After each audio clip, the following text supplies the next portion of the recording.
Hello friends, मैं CA Manoj. Friends, आपके सामने में एक डेटा दिख रहा होगा। ऊपर रो डेटा है, ये उसका आउटपुट डेटा है और इस आउटपुट डेटा को कन्वर्ट करने के लिए इतने सारे एक्सेल फॉर्मूले का यूज हुआ है। तो इस वीडियो में हम यही देखने वाले हैं। उससे पहले, वीडियो स्टार्ट करने से पहले मैं ब्रीफ कर देता हूँ कि ये रो डेटा है क्या। एक्चुअल में ये एक लाइव रो डेटा है, किसी कंपनी ने मुझे दिया। उस कंपनी ने मुझे बोला कि वेंडर मेरा एक्स है जो मेरे 5 लोकेशन में सप्लाई करता है।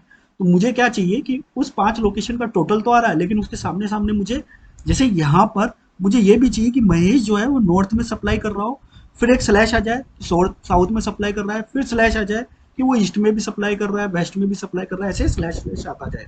अगर हम इसको, इस परम्यूटेशन कॉम्बिनेशन को बिना एक्सेल की सहायता के ऐसे स्लैश लेके आना चाहे तो नेक्स्ट टू इम्पॉसिबल टास्क है। हो सकता है हो, बट बहुत डिफिकल्ट टास्क है। सो इस वीडियो में हम यही सब देखेंगे।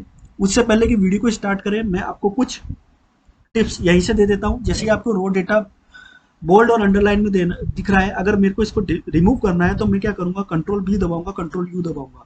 और अगर वापस से मेरे को बोल्ड अंडरलाइन करना है तो control B, control U, shortcut.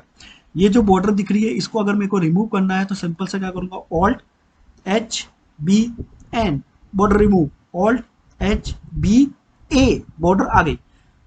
चलो अब हम इसका पाइवट टेबल बनाते हैं। पाइवट टेबल करने के लिए आपको इंसर्ट में जाना है, इंसर्ट में जाके पाइवट टेबल करना है और न्यू वर्कशीट में उस पाइवट टेबल को बना लेके आना है। यहाँ पर आपको वेंडर को जो है वो रो कॉलम में लेना है, फॉर्मेट रो कॉलम में लेना है और अमाउंट जो है वो आपको वैल्यूज में लेनी है। अब आप देखेंगे महेश के नीचे ही नॉर्थ और साउथ आ गया। मुझे इसको अलग अलग कॉलम में करना है। उसके लिए क्या करूंगा, राइट क्लिक करो, पाइवट टेबल ऑप्शन में जाओ, डिस्प्ले में जाओ, क्लासिक पाइवट टेबल पे क्लिक करो, ओके कर दो।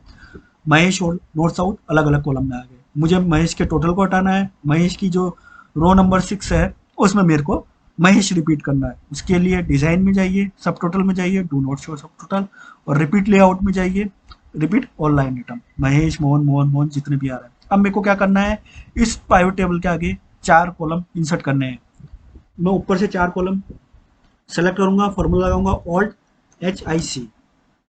मुझे इन तीनों कॉलम जो भी मेरे इंसर्ट हुए, 3-4 कॉलम जो भी मेरे इंसर्ट हुए, उनकी रो, उनकी विड्थ जो है मेरे को इक्वली इंक्रीज करनी है। किसी भी एक को सेलेक्ट करो, इंक्रीज इक्वली। अब यहाँ पर मेरे को क्या करना है, जैसे कि हमारा मेन मोटिव क्या है कि जो नॉर्थ साउथ अलग अलग रो में आ रहे हैं वो एक ही रो में आ जाए। तो उसके लिए सबसे पहले हमको क्या है, कुछ फॉर्मूले के यूज करना होगा। तो सबसे पहला फॉर्मूला जो मेरा ये है एंड का, जो मेरे को ये बताएगा कि नॉर्थ एंड स्लैश, मतलब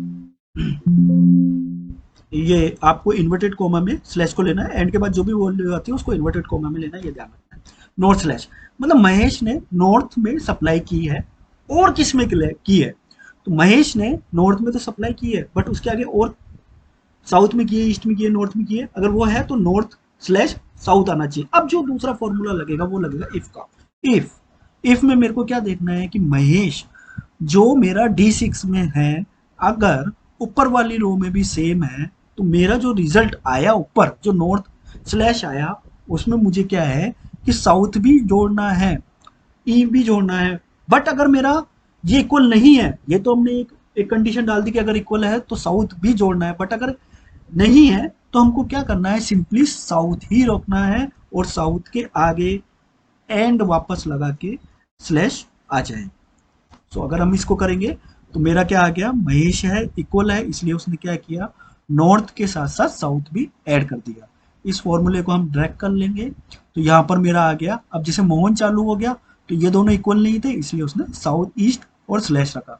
बट जैसे ही फिर वो मोहन आया और ऊपर वाली वैल्यू मोहन है तो उसने ईस्ट स्लैश नॉर्थ स्लैश, फिर देखिए मोहन आया तो east slash north slash south slash कर दिया। अब मेरे को क्या करना है, मेरे को देखना है काउंट इफ के फॉर्मूले के लिए कि ये जो मोहन है वो मेरे एक रेंज में कितनी बार रिपीट हो रहा है। इसको हम फॉर्मूले के थ्रू समझेंगे। मतलब मेरा महेश डी फाइव मतलब महेश को मैं केवल ओनली डी5 में ढूंढ रहा हूं, तो ऑब्वियस ही बात हो, डी5 में ढूंढूंगा तो महेश मेरा एक ही बार रिपीट होगा। यहां पर मैंने उसको रेंज दे दी डी5 से डी5, और मेरे को सर्च क्या करना है, डी5 महेश, तो ऑब्वियस ही बात है 1 आएगा। बट अब मैं क्या कर रहा हूं, इसको यहाँ पे डी5 को F4 लगा के डॉलर का साइन दे रहा हूँ जिससे इंटेक्ट रहे। अब मेरे को इसको नीचे ढूंढना है। अब मेरा फॉर्मूला क्या हो जाएगा कि D5 से D6 तक महेश कितनी बार रिपीट हुआ, तो 2 बार रिपीट हुआ। जैसे ही मैं इसको ड्रैग करूंगा नीचे तो ये क्या आ जाएगा, D5 से D7 तक मोहन कितनी बार रिपीट हुआ। ऑब्वियस सी बात है। मैं इसको पूरे रेंज में सेलेक्ट नहीं कर रहा हूँ, उसका रीजन क्या है वो मैं आपको आगे आगे जब हम वीडियो को पूरा देखेंगे तो समझ में आएगा। मैं यहाँ पर इसको अप्लाई कर देता हूँ पूरी रेंज में। अब मेरे को एक सिंपल सा क्या करना है, इसको कंबाइंड भी करना है। कंबाइंड क्या करना है कि ये जो मेरी दो वैल्यू आई है इसको मेरे को कंबाइंड करना है। इसको इन दोनों को मेरे को कंबाइंड करना है। ये जो वन आया कि ये वन किसके लिए आया, महेश के लिए, कि एक बार महेश रिपीट हुआ, देन फिर कितनी बार महेश रिपीट हुआ ये मेरा आ जाएगा कि 2 बार महेश हुआ, फिर 1 2 3 बार। अब मेरे को क्या करना है कि ये जो मेरी पाइवट टेबल है उसको कॉपी करके इधर पेस्ट कर देना है। जैसे इधर पेस्ट करूंगा तो मेरे साथ प्रॉब्लम क्या हो रही है, जैसे मैंने बताया कि हमको एंड रिजल्ट की चाहिए, महेश ने ओवरऑल कितनी सप्लाई की और कौन कौन से फॉर्मेट में की। अगर अब मैं जैसा इस फॉर्मेट को हटा देता हूँ तो मेरे पास में ये तो आ गया कि महेश ने 10 सप्लाई की, बट मेरे को प्रॉब्लम क्या हो रही है कि नॉर्थ साउथ ईस्ट वेस्ट ये सब एक ही रो में चाहिए। अगर मैं जैसे इस फॉर्मेट में इसको एक और फॉर्मेट ऐड करता हूँ पाइवट टेबल में तो वो उसको डिफरेंट डिफरेंट रो में लेके जाता है। तो अब हम क्या करेंगे, ये दो चीजें तो हमारे पास में पाइवट टेबल से आ गई, इसको हम कंट्रोल सी करेंगे और यहाँ पर पेस्ट कर देते हैं alt H V S U.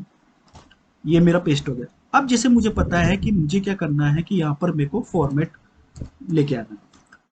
अब यहाँ पर मैं एक और बार काउंटिव का फॉर्मूला लगाऊंगा।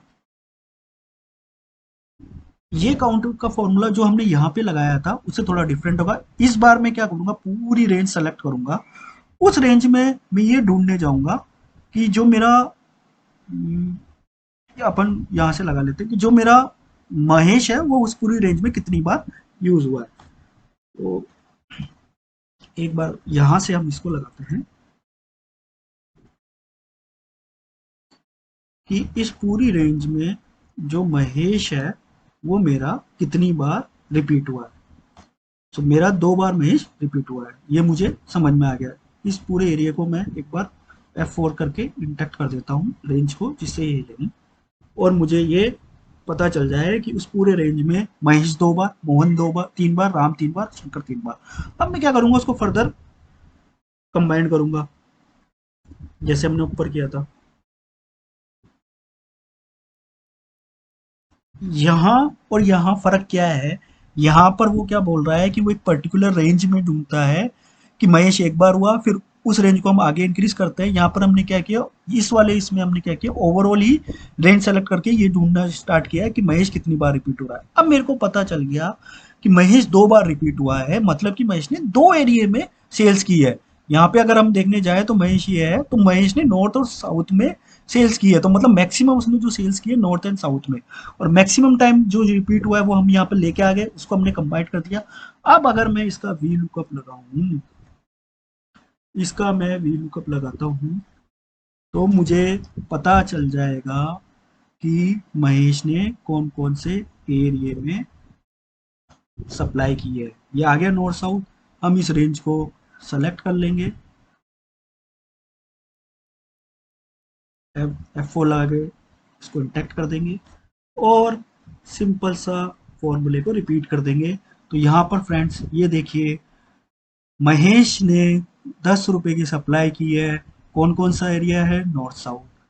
मोहन ने 17 रुपए की सप्लाई की है, कौन कौन सा एरिया, ईस्ट नॉर्थ साउथ।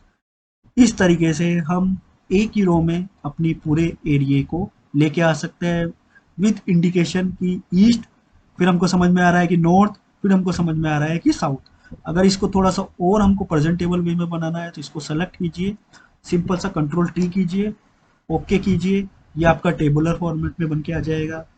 फॉर्मूले एक्सेल के बहुत डेंजरस होते हैं, आपके बड़े बड़े लंबे टास्क को काफ़ी शॉर्ट टाइम में जो है ख़त्म कर सकते हैं। ओवरऑल वीडियो में काफ़ी सारे एक्सेल के फॉर्मूले यूज़ हुए हैं। अगर आपने लास्ट तक देखा होगा तो आपको समझ में आया होगा एक डिफिकल्ट टास्क है जिसको हमने इजी वे में कन्वर्ट किया हो। वीडियो अच्छा लगा हो तो लाइक शेयर एंड सब्सक्राइब करना ना भूलें। जय हिंद, जय भारत, धन्यवाद।